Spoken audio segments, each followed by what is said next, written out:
In the early 16th century, when news spread around Europe about a mysterious fortress with huge walls which were found abandoned in an African jungle, it was immediately assumed that the walls of Great Zimbabwe represented a unique civilization which could only be traced back to some distant Asians, including Chinese and Persians, because the world was not ready to believe that the Great Zimbabwe could have been built by Africans.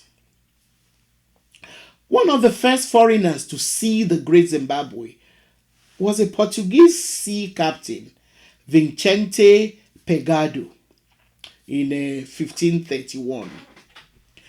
He wrote gushingly about the site that among the gold mines of the inland plains between the Limpopo and Zambezi rivers, a fortress built of stones of marvelous size, and there appears to be no mortar joining them.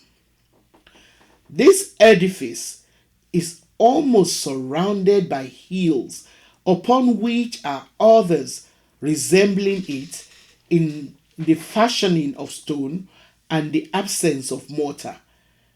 And one of them is a tower more than 12 fathoms high. End of quote.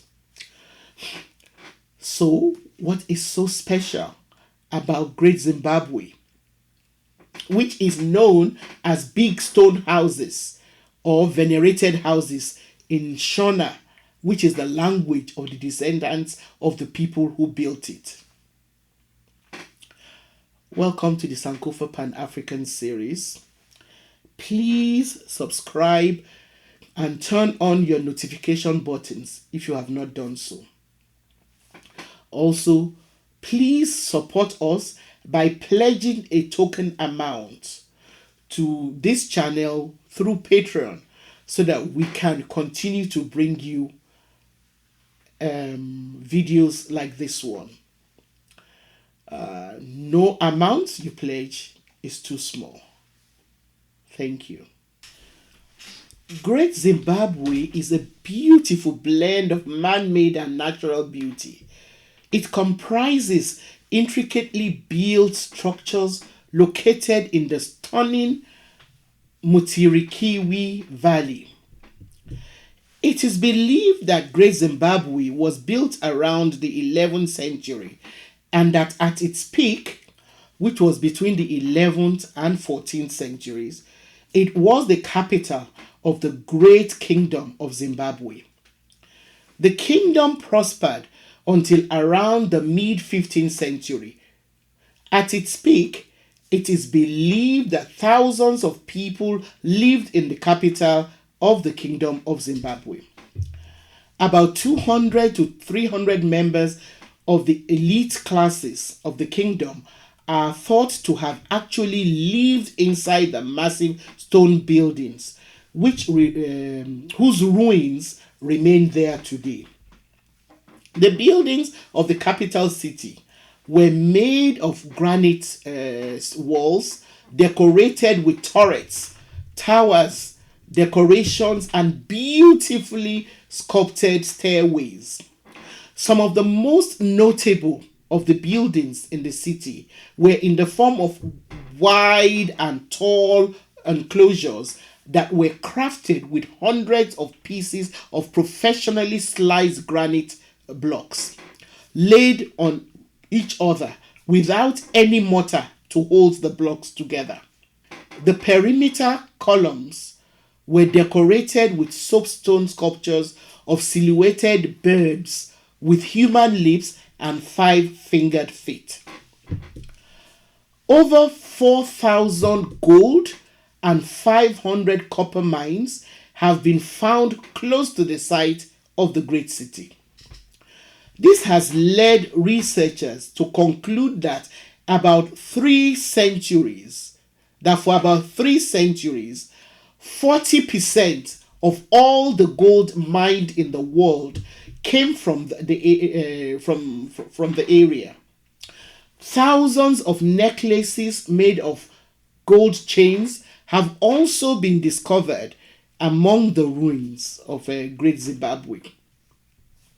Now, the prosperity of Great Zimbabwe came from its position, which is between the gold producing regions of the area and the ports on the Mozambique coast.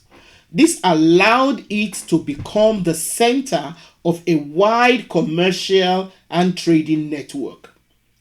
The main items of trade were gold, ivory, copper, tin, and cattle.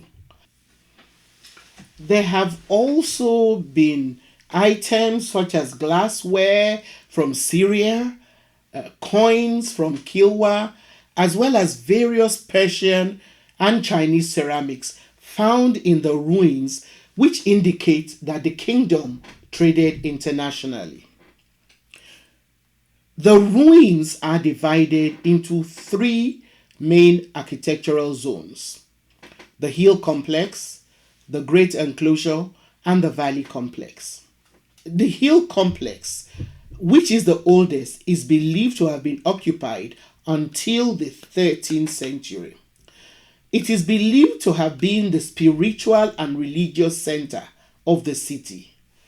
The ruins of the hill complex cover an area of about 100 by 45 meters.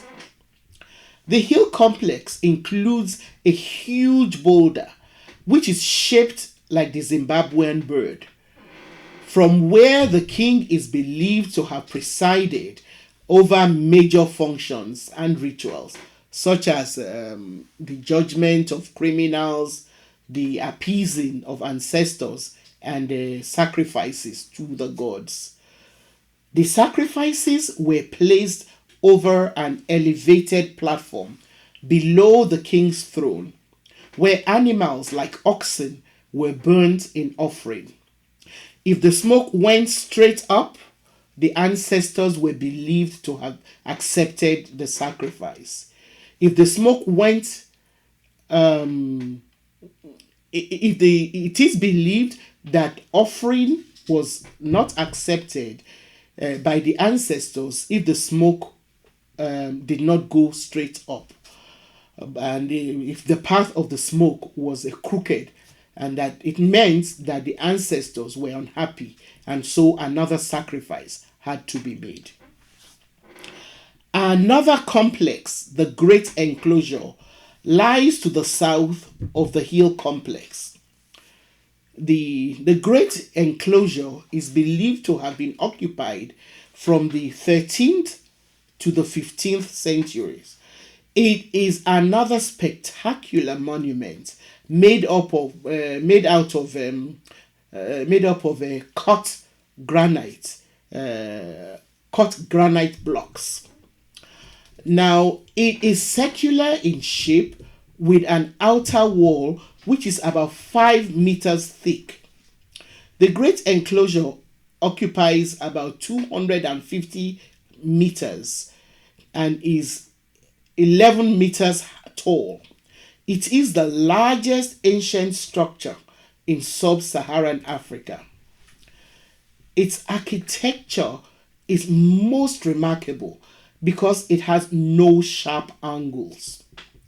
When viewed from the sky, it has been described as a giant gray bracelet.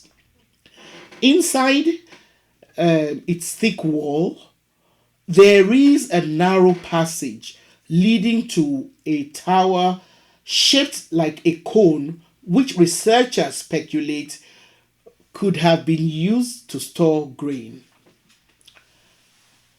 The third section of the ruin is the valley complex, which is a series of brick structures. The bricks were made out of earth and mud. It is believed that they were dwelling houses and that many of them were scattered throughout the valley where people lived up until the 16th century. It is also believed that these houses were occupied by goldsmiths, potters, weavers, blacksmiths, stonemasons, as well as other craft people and artisans. The stonemasons were particularly skillful at splitting granite, which was used to construct structures like the hill complex. So they would heat large granite rocks in a fire before tossing water on the red hot rocks. Now, the impact of the cold water would then crack the granite along fracture planes into brick shaped pieces that could be stacked without the need for mortar to secure them. Millions upon millions of these pieces were produced in the plains below and then hauled uphill as the city constantly expanded. The ruin is interlaced with a sophisticated, centuries old drainage system which still works. The drainage system funneled water outside the houses and enclosures down into the valleys. Now, the reason why this magnificent city went into decline is still subject to research. One reason preferred is that there might have been some kind of food shortage, which led the people to move in search of greener pastures.